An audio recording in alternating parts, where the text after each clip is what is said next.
I had decrypted the note. It read, Pierre, full report to follow. But this is too urgent to wait. Arno and Yamada both dead. This is not a coincidence. Indeed, it seems that all of us who came together in July are in danger. Take great care. X. I wasn't the only one to make the connection between the costume killer murders. I'd been right all along. That was why he had asked to meet me. But what did I know that he didn't?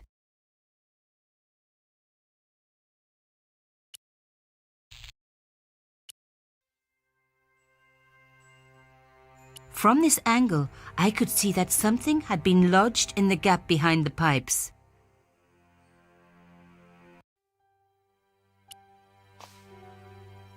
Behind the table were some damaged pipes. Voila! The police and forensic teams had missed a vital piece of evidence. Some kind of pouch. On the pouch was the cross symbol of Cochon's organization. I was on the right track.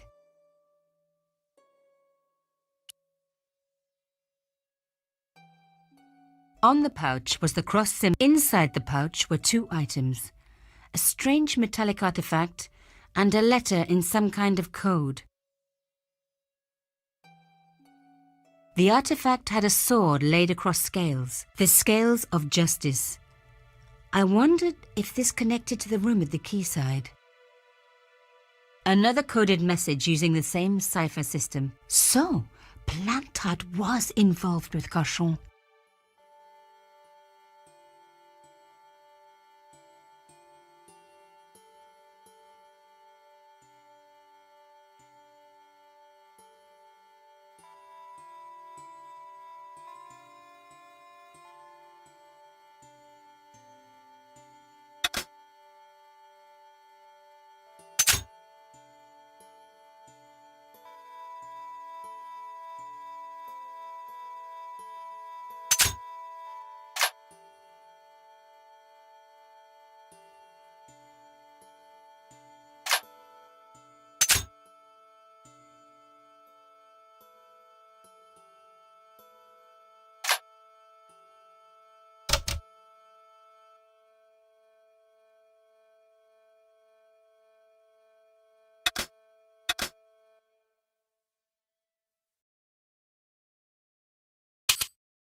Plantard. Pierre killed. Murderer must have followed trail from Arnaud and Yamada. He will come for us now. We must be vigilant. Thierry's girl broke into Pierre's safe. She worries me. Imelda. So much for Imelda's innocence. Plantard was working for her, and for Canchon. But why did Plantard want to meet? Was it a trap? Or maybe he was in too deep and needed me to tell the story, whatever the story was. One thing was clear. It was a story worth killing for.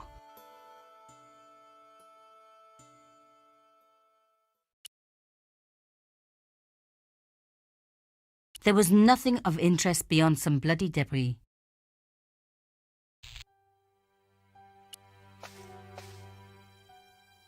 Hey, what about my photos? Oh, of course. How could I forget? Well, I'm waiting. Get your camera out. Camera. Oh, I forgot. It broke. Alors, they should never send a woman to do a man's job. Well, this woman had fooled him easily enough. And found the evidence the police had missed.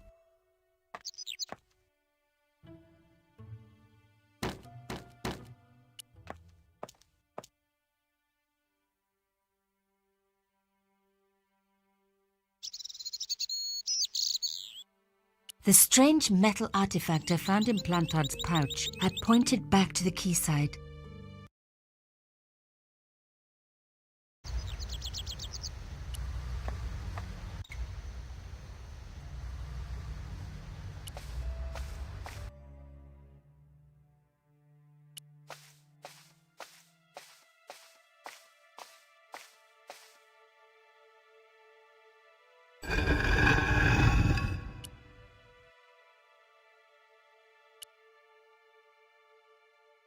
No.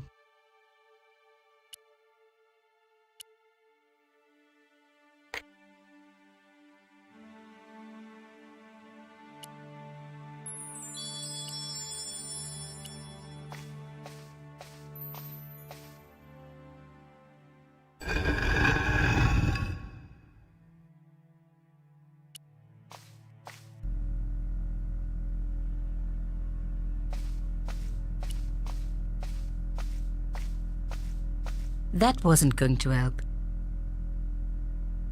A slot next to the safe door. All I had to do was find something to fit into it. It was like being back in kindergarten. All I needed now was a shape that would fit the slot.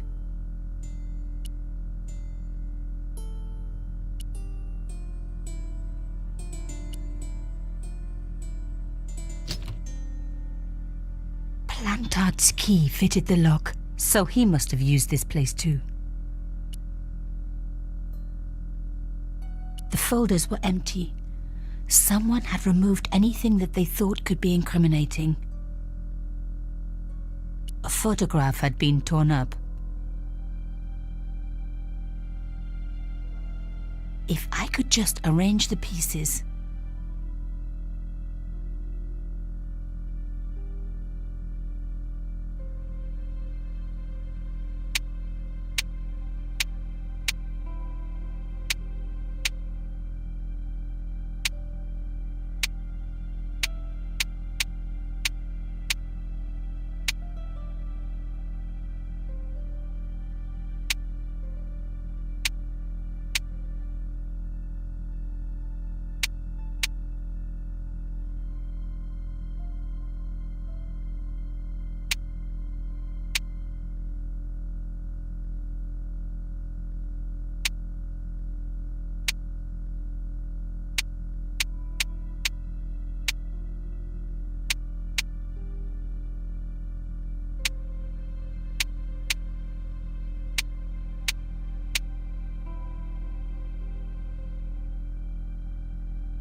Oh my God, it can't be.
There was no doubt about it. It was a picture of my father.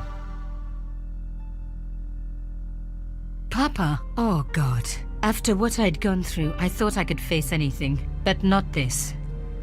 My father, the one person in the whole world who I truly admired, standing with Crachon while those murderers carried on with their evil work.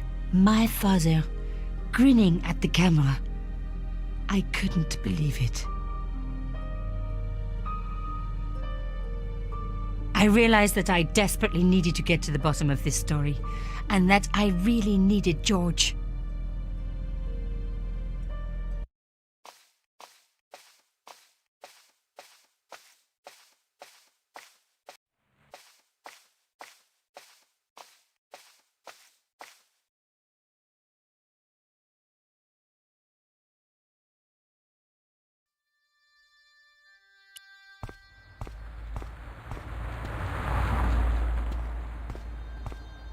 Oh, hi.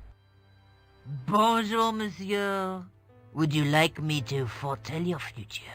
No thanks. I'm very good. It only takes a minute. Thanks all the same, but I'm not superstitious.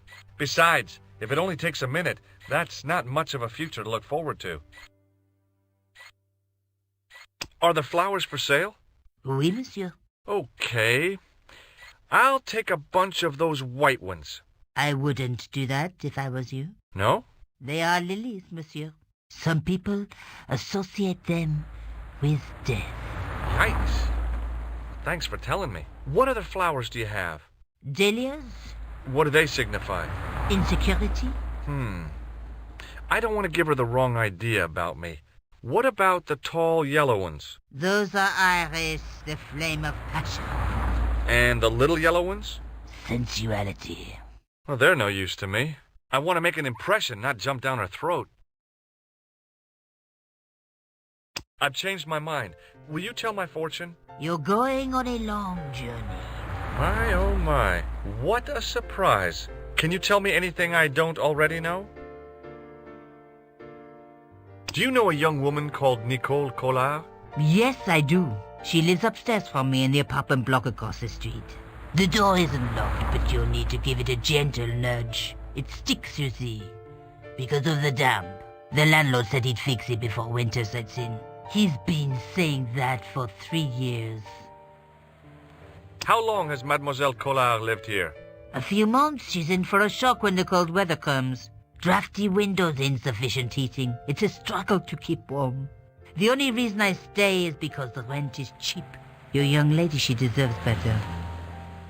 I thought Mademoiselle Collard was a successful photographer. Not as successful as she makes out for all her fine clothes. Oh, I've heard her crying herself to sleep at night. That's awful. Now don't you let on that I've told you. She's proud, that one. Too proud, if you ask me. Have you seen anyone out here watching Mademoiselle Collard's apartment? Yes, I have. A strange man. Tall and thin as a broomstick. He kept his face hidden, but I saw his eyes peering from evil little slits. How was he dressed? A long brown raincoat with an hat. Or like Humphrey Bogart? Yes, but he didn't have Bogart's charisma. Besides, this guy looked like he needed a toilet. You never saw Bogart clenching his buttocks like that. Is there anything else you can tell me about Mademoiselle Collard? No, monsieur. How does this fortune-telling routine work? If I knew that, I wouldn't be selling flowers for a living. Haven't you ever wondered why you were blessed with the gift? Well, it's a bit like satellite television, I suppose. Some of us are born with a built-in receiver dish. I just happen to be one of the lucky ones.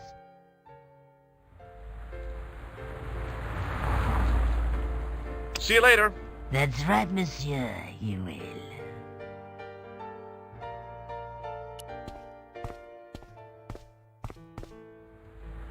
Remembering the flower seller's advice, I pushed the door gently just above the lock. Hi. Bonjour. I'm glad you could make it, monsieur. Please, call me George. Fine. I'm Nicole. Take a seat, George.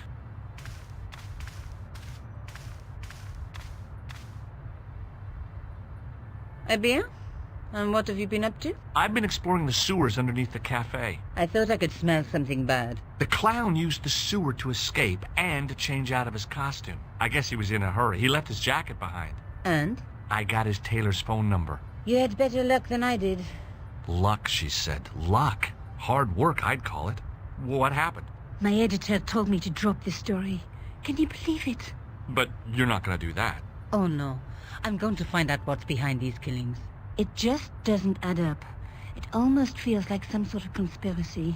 The police in 3 different countries have kept very quiet about the murders. The press don't connect them at all. They blame them on political, religious, or militant minority extremists. Well, that covers just about everyone. Tell me more about yourself. There's nothing much to tell. Well, how'd you get into photography? I guess I owe that to my father. He bought me my first camera. I was 8, and my parents had just split up.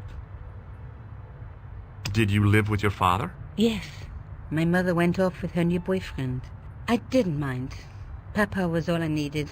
4 years later, he died in a plane crash. Oh, I'm sorry. It's all right. I don't mind talking about him. He was more like an older brother, really. Always joking and laughing. Papa always wanted me to study art. That's why I went to college. Did you learn about photography at college? God, no. I couldn't afford the materials. We were billed for everything we used. Paint, canvas, paper. Most of my year turned to minimalism. It was cheaper. I used to go poaching in the park for squirrel hair. The only time I wasn't hungry was the term I did printing. I used to eat the potatoes. You're making fun of me, aren't you? Oh, no. Tell me more about the clown's previous victims. The first was Arnaud Bellotta, the millionaire pharmaceutical baron. He made his money from amphetamines in the post-war slimming and diet boom. Imagine it, millions of housewives literally speeding their butts off. The only witness in the case was his Filipino au pair. She swears he was lured to his death by a snowman. What about the clown's second victim? Yamada, the controversial Japanese politician. He inherited his fortune from his father's electrochemical consortium. How did he die? At the hands, or should I say flippers, of a giant emperor penguin. A snowman, a penguin, and now a clown. I had been about to add mine to the list, but stopped myself. I really didn't want to have to explain to George about my father's involvement with Cahill. You know, I hate to admit it, but this is scary. And I'll tell you this, I will not be accepting any invitations to costume parties. I don't blame you for being scared. I am too. But this story could be my only chance for a big break. Or an early death. I found this false nose in the sewer. Hey, what's this inside it? The contents of someone's nose? Don't be cross, George. It says La Risée du Monde. Masks and costumes. It's a costume shop near the Gare Saint-Lazare. I'll check it out. Maybe the owner remembers who hired the clown costume.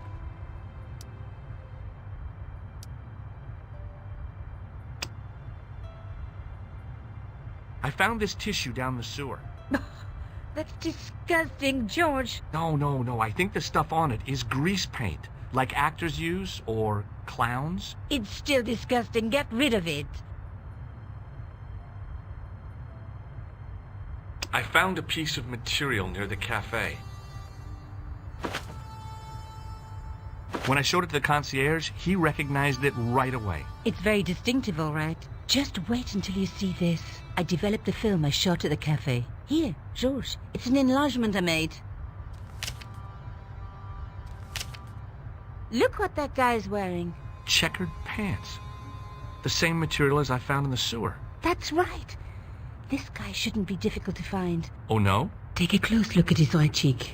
A scar in the shape of a horseshoe. Or a crescent moon.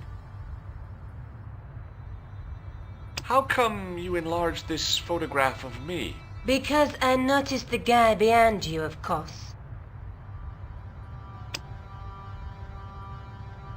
This is the tool I used to get into the sewers. Fascinating, George. You're not interested, are you?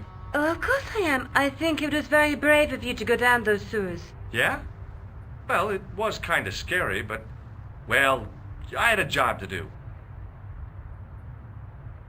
I have to go. Okay, I'll see you later.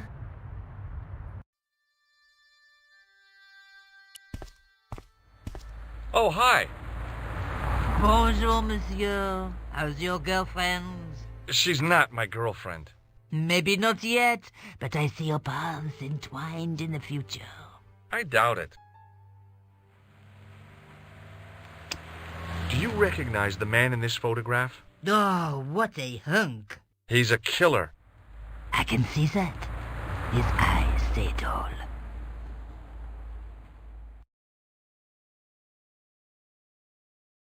See you later. That's right, monsieur, you will.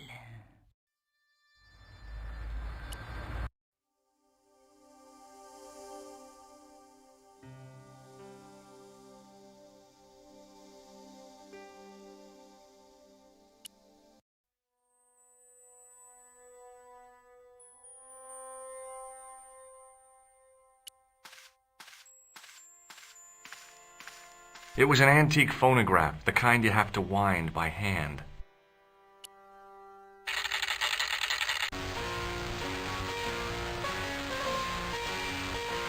The guy's spoon-shaped face was mournful and humorless. He looked like a vegetarian in a slaughterhouse. It was an antique phonograph, the kind you have to wind by hand.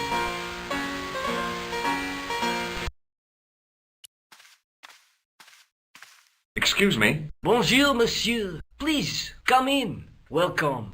Leave the mundane world behind, for in these four walls, fantasy is king.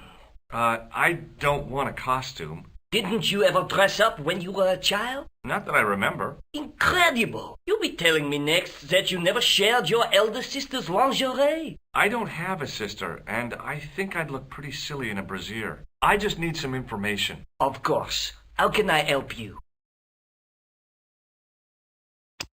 Do you want this red nose back? Not after it's been worn, thank you. I'm looking for a man who hired a clown costume from you. Oui, monsieur. I do not see how I can help. Don't you keep a record of costumes that you've rented out? Of course, monsieur, but... Well, then, I'd like to check your records. Give me the names of everyone who's rented a clown suit. Impossible. There are too many. Have you heard of a man named Plantile? I do not recall anyone of that name. Do you recognize this man? Oui, monsieur. I sold him some grease paint. Does this dirty tissue mean anything to you? Let me smell that.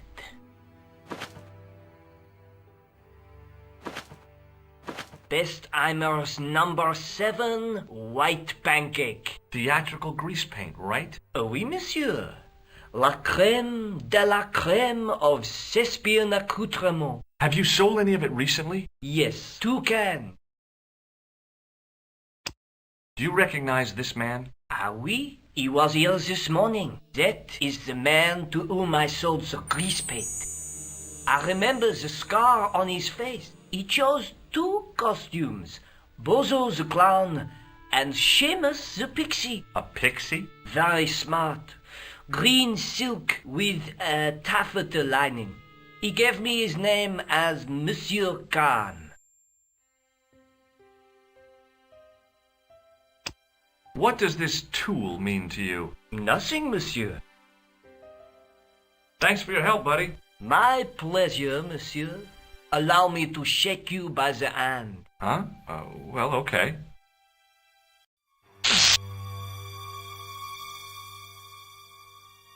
What are you trying to do, kill me? You did not find it amusing? I never saw the funny side of electroshock therapy. Eh bien, it is yours to keep. A gift? Do I need a license? No, but I give you a word of warning, monsieur. What? Remember to switch it off before you visit the toilet.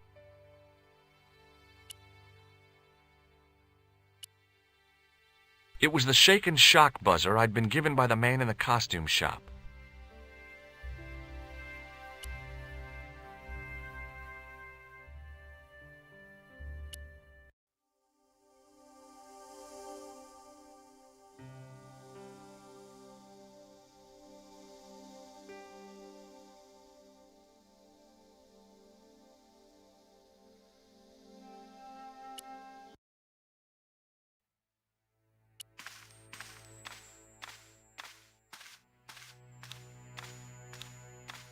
Excuse me, Sergeant. What do you want now? Is Rosso here? Yes, he is. You wish to speak to him? Yes, I do. One moment, monsieur. It's Stobbart, monsieur. He insists on talking to you again. Did he say what it was about? No, monsieur. Very well.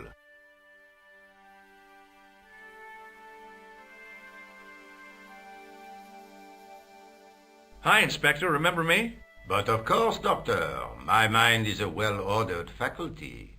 A mental classification system that's the envy of the Bibliothèque Nationale. No tricks, mark you, monsieur. Just exercise. Just as our muscles waste through inactivity, so our minds decay. But there is no need. If only people would learn to exercise their wits daily. If he was trying to impress me, it worked. He was pompous and patronizing, but he had style. Eh bien, if you called about the bombing, you're too late. Investigations have been closed. But Have been taken off the case. what about the murderer, the dead guy? It is out of my hands. Don't you want to know what I found out about the killer? I told you, monsieur, the case is closed. I have washed my hands of the whole affair. Then I'll have to continue my investigations without your help. No, you must forget the business of the clown completely. Go back to being an ordinary tourist, Stobbart. Did you find out the ID of the guy who was killed in the explosion? I already knew who he was. I heard that the bomb victim's name was Plantow. Your sources are reliable. He was a big shot at the Treasury, wasn't he? Maybe that's why you've been taken off the case. I'm sorry, monsieur. I cannot comment. So long, Inspector.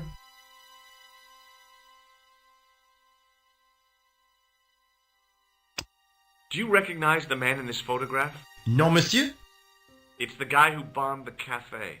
The clown. This man looks nothing like a clown. He's taken off his grease paint and costume. Then there is nothing to link this man with the killing. Nothing? Look at those murderous eyes. Hardly likely to get him convicted. Would you like to shake my hand, Sergeant? Not while I'm on duty, monsieur. The gesture could be misconstrued. See you later, Sergeant.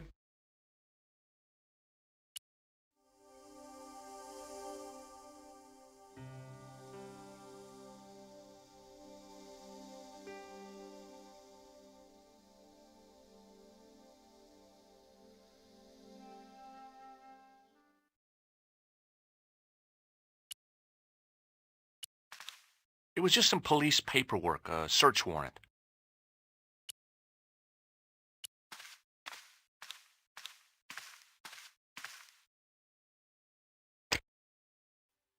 Hello? Who is this? Hi, my name's George Stobbart. You don't know me. Correct, Mr. Stobbart. I don't. What can I do for you? Well, I'm trying to trace one of your customers. Could I maybe come over and talk to you? No. No, that's not possible. Oh, okay. Forget it.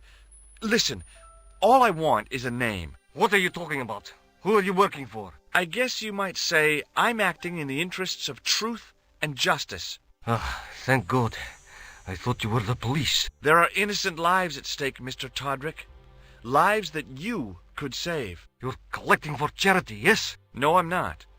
All I want from you is information. Go on. I'm listening. The man I'm looking for is called Khan. He bought a suit from you, remember? Mr. Khan. Yes, I remember him. Yes, I delivered the suit to his hotel. The Hotel Ubu. I don't remember the room number. It was upstairs. The second room on the right-hand side of the corridor. Thanks, Todrick. That's all I wanted to know. Now I've got you, Mr. Clown.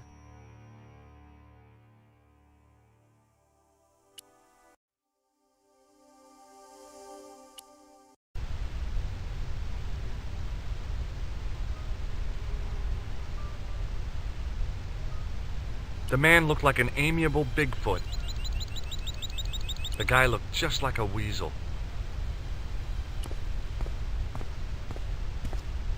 Excuse me? Yeah?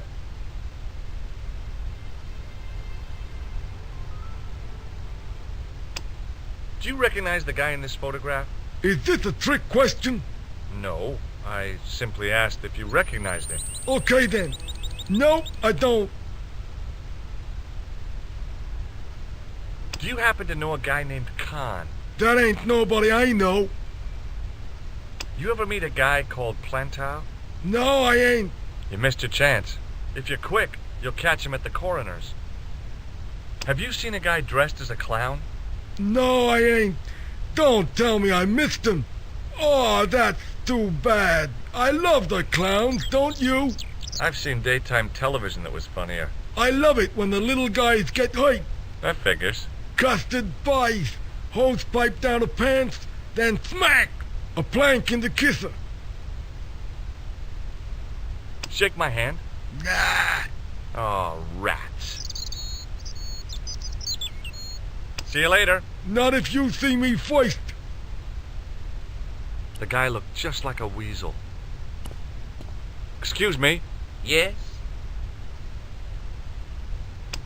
Do you recognize the guy in this photograph? No, I never saw it. Have you heard of a guy called Plantar? No, that name means nothing to me. Do you know a man by the name of Khan?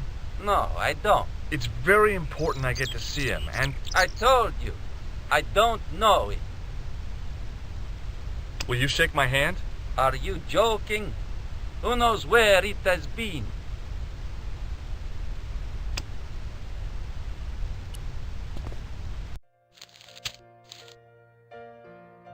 The woman was obviously English. She had all the qualities of Boadicea, Elizabeth I, and Margaret Thatcher rolled into one. It wasn't a pretty sight. I recognized the guy. It was the Nobel Prize winner from the country whose name I couldn't pronounce. Hi there, ma'am. Well, hello. What can I do for you? I'm looking for a man. You disappoint me, my dear. For one foolish moment I thought... But never mind. Aren't you going to tell me your name? George Stobbart, ma'am. How sweet! I once had a stable boy called George. I am Lady Piermont. The common reaction is to kneel and stutter, but it's not obligatory. A real lady? I mean, you're an honest-to-God aristocrat? Oh, I don't know about that. Few of my ancestors are honest, not even to God. I can trace my family back to the Normans, but don't let that intimidate you, George. Beneath that impressive pedigree, I'm just flesh and blood. The blood may be blue, but the flesh is the plump beef of old England, so to speak. You appear distracted, George. Is there any way I can help you? Do you recognize the man in this photograph? My God, it's him! That's Merlin! She represented everything I loved about the English. The lady was totally deranged. Merlin? You mean King Arthur's wizard? Good heavens, no! Monsieur Merlin is a fellow guest. The man you know as Merlin is a fake. What do you mean, sweetie? He's a murderer. He also uses the name Khan. I am shocked, Mr. Stobbart. Shaken. I took him to be a gentleman, a man of honour. Do you know, I'd rather like to assist you in stitching him up. Did you know there's a gangster out front? What makes you think he's a gangster? The Italian suit and the bulge in his pocket? I know plenty of men with Italian suits and bulges in their pockets. That doesn't necessarily make them gangsters. When did you last see Merlin? It was no more than an hour ago. He came downstairs and spoke to that clerk chappie. Something passed hands. I couldn't see what exactly. A briefcase? No, smaller than that. A bundle of papers, perhaps. The clerk put it in the hotel safe and Merlin went out. Are you sure you saw Merlin putting documents in the safe? Yes, darling, positive. I wonder what they were. Obviously something of great importance. Yeah. I'd sure like to get my hands on whatever it is. I'll bet they had something to do with Plantow's briefcase. Has Merlin returned to the hotel? No, he hasn't. Are you going to search his room? If I could get in there, I would. Are you here in Paris on vacation? No, darling, I'm on holiday. I needed to get away after Algy's funeral. I didn't realize you were mourning the loss of a loved one. I'm not. He was my husband. I'm sorry to hear about your husband's death. You wouldn't be if you knew him, my dear. It gave me the opportunity to take a well-deserved holiday. Daphne suggested a change of scenery. Paris, she said. A wild romance is just what you need to take your mind off the inquest. Well, the closest I came to romance was being wooed by a drunken Breton chef. I must say I was disappointed with his coq au vin. Not at all what I was expecting. I was thinking of cutting my holiday short, packing my bags and heading back to Hemel Hempstead. That was until last night. What happened to you last night? I was stricken, Mr. Stobbart. Cupid's arrow has cleft my bosom. They couldn't really miss. It was just as I'd always imagined it should be. The intimacy of candlelight, romantic music tinkling across the room, and then a stranger's glance. Those brooding eyes, that suave manner, those tight trousers. He was the man I'd been waiting for all my life. I'm glad he finally turned up after all these years. Ah, but it wasn't to be. He was merely toying with my affections. And if I ever catch up with him, he's dead. Who was the guy who led you on? His name is Merlin.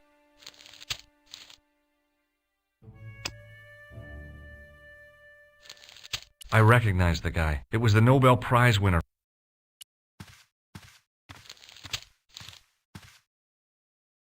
Excuse me, didn't I see your picture in the news? You're that Nobel Prize winner from some unpronounceable Eastern European state. Yes, that is me, in person. I don't want to worry you, but have you had any threats on your life? You know, mysterious phone calls, letters made up of headlines cut from the newspaper. I don't know what you're talking about. Do you recognize this man? He calls himself Khan. Yes, I know this man. Why do you carry his photograph? I'm a private detective. Do you know a guy called Plantow? I don't know anybody in Paris. Oh, well, this guy's dead anyhow. Why do you ask me about dead men? I have seen enough of death to last me a lifetime. I'm, sure you have. What's your interest in Khan? He is an enemy of my people. You know he's a killer? Of course, amongst other things. Would you help me investigate Khan? That is not possible. My instructions are to observe. I cannot jeopardize my position as an honored guest of this country's government. Have you seen a clown? I beg your pardon? The clown. A guy in funny pants. Have you seen him? My pants are from England. Marks and Spencer. They are a pleasure and a comfort to wear, with much support. I'm real glad to hear that. You know, it's good to know you Nobel Prize winners are human too. In my country, the people make do with string and egg cartoons. For pants? For everything. Oppression is the mother of ingenuity. May I shake you by the hand? I do not shake the hands of imperialist dogs. Now, that's a real bad attitude problem you've got there. Thanks for your help. Goodbye.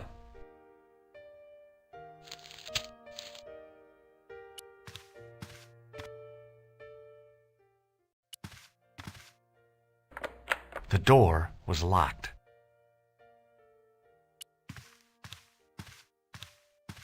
If the tailor's description was correct, this was the killer's room. The sign on the door read 22.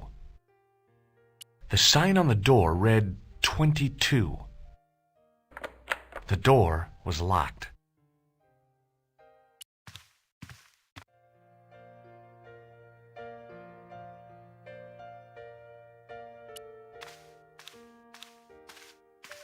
I want some information. Who are you? The police? I'm conducting a private investigation. Ah, I know only too well what you mean. That is one of the drawbacks of the catering business. When people book into an hotel, they leave their morals at home, no? Do you have a guest by the name of Khan? No, monsieur. Perhaps you would care to check the register. Do you recognize the man in this photograph? Yes, monsieur. That man is one of our guests. What name? I cannot tell you that. It's Merlin, isn't it? Alias Khan, the clown. I told you, I cannot tell you that. The man who calls himself Khan has a scar on his right cheek. Vraiment? I tell you, I do not know a man named Khan. Maybe not, but I'd noticed a change in his expression when I mentioned the scar. Do you know a man named Plantau? No, monsieur. There was no one registered under the name of Khan, but the name in the book for room 22 was Merlin.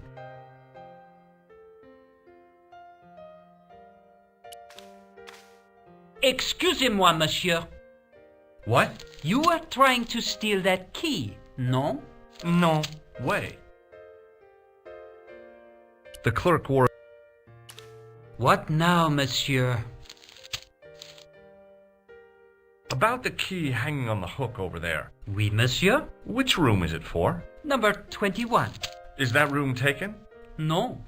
The guests checked out this morning. I'd like to check into room 21. That is not possible. How come? You said it was vacant. It is reserved for another guest. Rats. No, monsieur. Dutch. I'd like to retrieve something from your safe. Ah, oui, monsieur. May I see some form of identification? Like what? A driving license, perhaps? I don't drive. Your passport? I don't have it with me. I could show you my operation scar. I'm sorry, monsieur. I must have some form of unique ID. You won't find a more unique ID than my scar. I'm sorry. I must insist on a more traditional identification. Rats. I believe Khan, the man with the scar, is also known as Merlin, the man who has taken room 22. What of it? What do you want? Access to his room. Do you have a license, monsieur? Huh? A private investigator's license? Well, not exactly, but I can explain everything. I am sorry, but without credentials, I cannot help.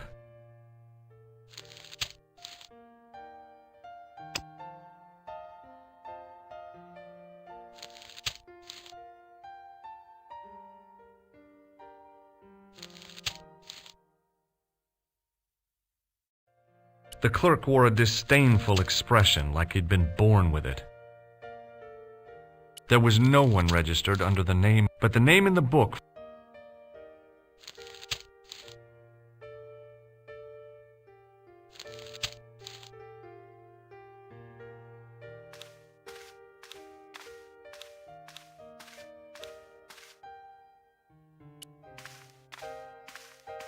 Hi, ma'am.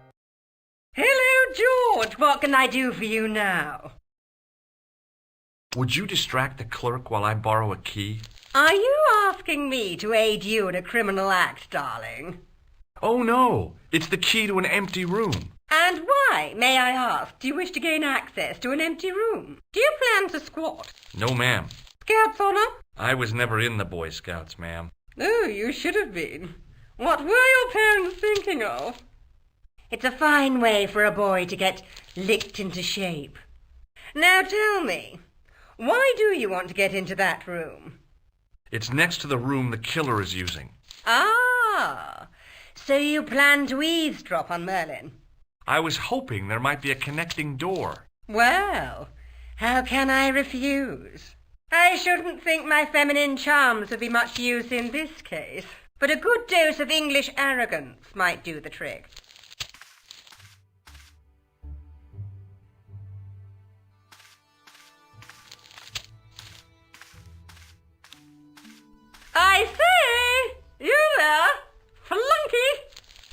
Oui, madame. Listen carefully. You do understand English, don't you? But of course, madame. Good. I wish to deposit some jewellery for safekeeping. I understand. Are you quite certain? Oh, bien sûr, madame.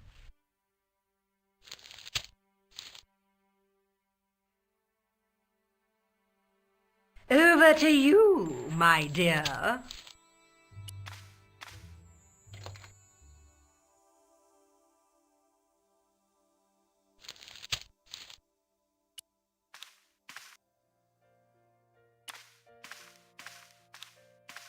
The sign on the door read 22.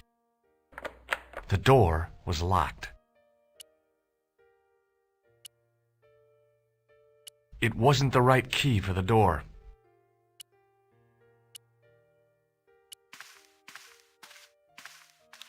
Maybe it wasn't the right room, but this was the right key.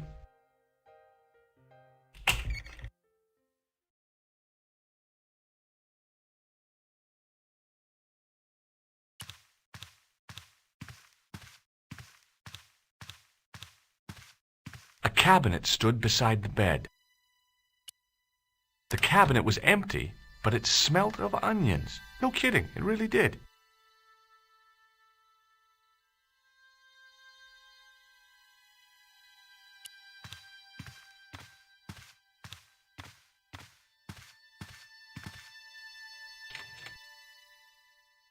There was nothing in the wardrobe apart from a vague, lingering smell of camphor.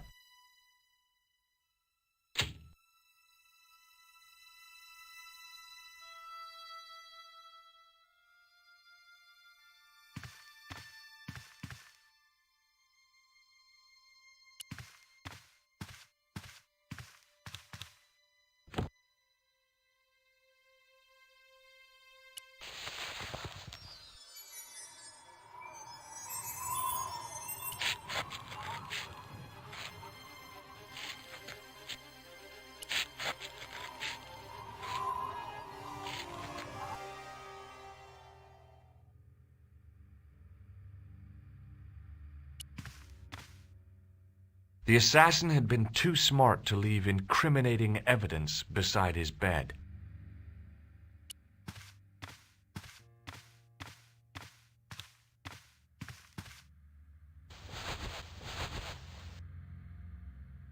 The bed was freshly made, and the crisp white sheets told me nothing about the killer's habits.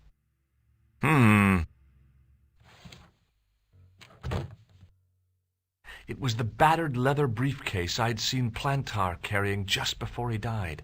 I searched the interior of the briefcase, but as I'd half expected, it was empty.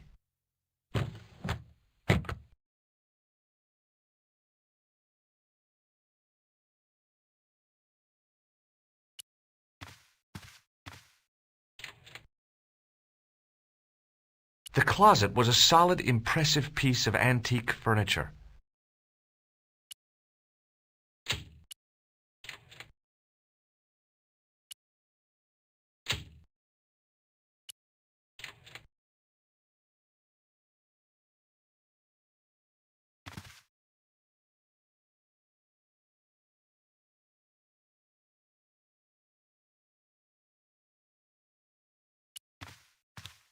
It was Khan.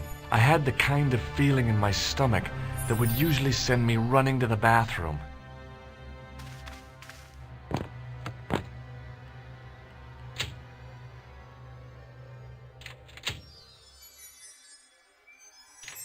As Khan opened the wardrobe, I was sure I was dead. But he grabbed his pants quickly and didn't even see me. I didn't usually spy on men getting changed. But this guy was a killer, and I didn't want any surprises. He left his checkered pants on the bed.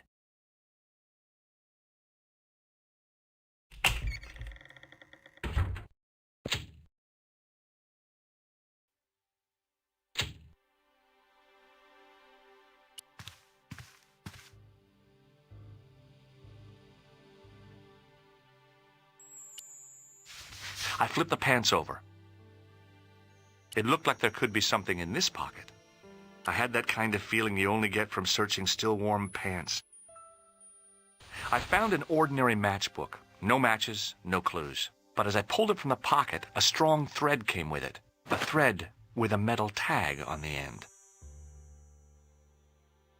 I tried not to think that the assassin's butt had just been in here. I found nothing in the pocket. The pocket was empty.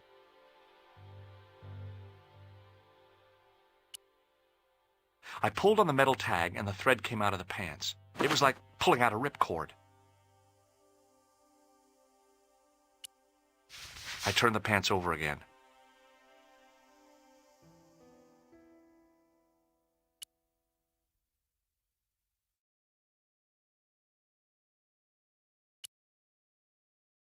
The matchbook bore a pattern of swirling color and the words, Club Alamut. There was nothing in the pocket. I searched the pocket gingerly and found a pass card. It read, Thomas Merlin, Gruber Electronics Corporation. The pocket was empty.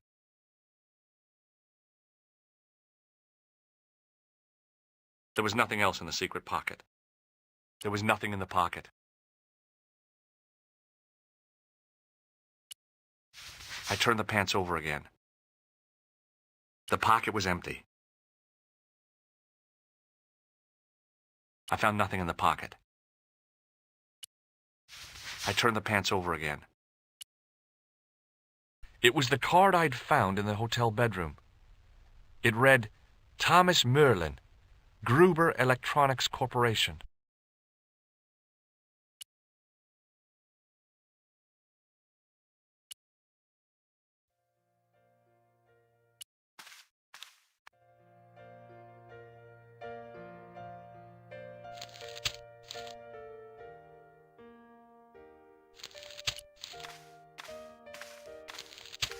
What now, monsieur?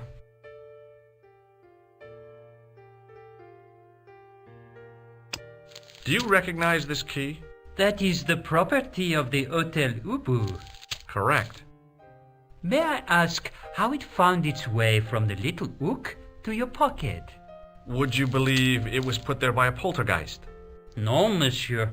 The hotel is regularly serviced by an exorcist. If we had a ghost, Father Fécond would have flushed it out. I suppose you want the key back. Not especialement. The room is vacant. Since you are so determined to conduct your little investigation, I won't stop you.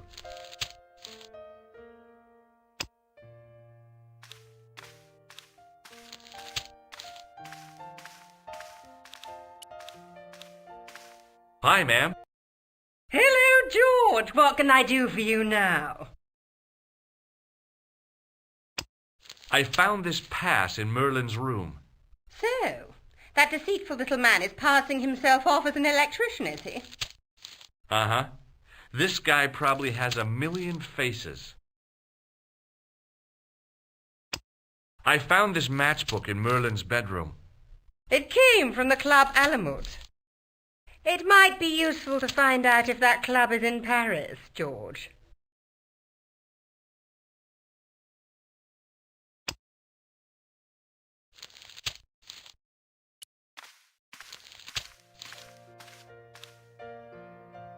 Hello again.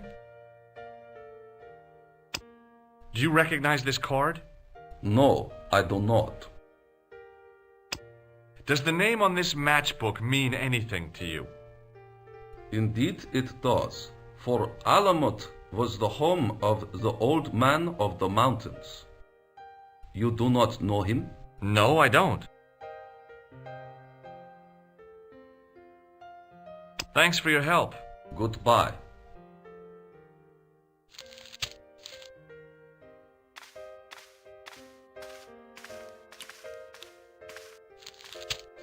Just a minute, monsieur. What's your problem? No problem, if you cooperate. What do you want? Just a routine security check. Nothing to worry yourself about. Oh, well, all right. Search him, Flap. You bet. Hey, knock it off. Get off, you big ape.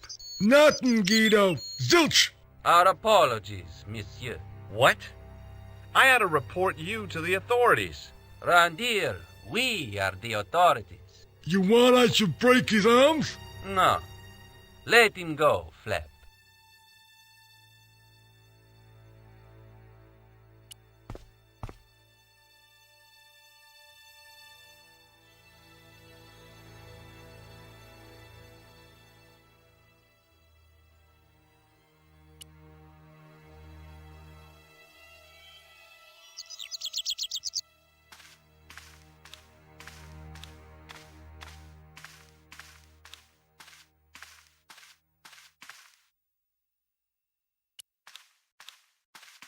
Hey, Shorty, I didn't think much of your trick, little man.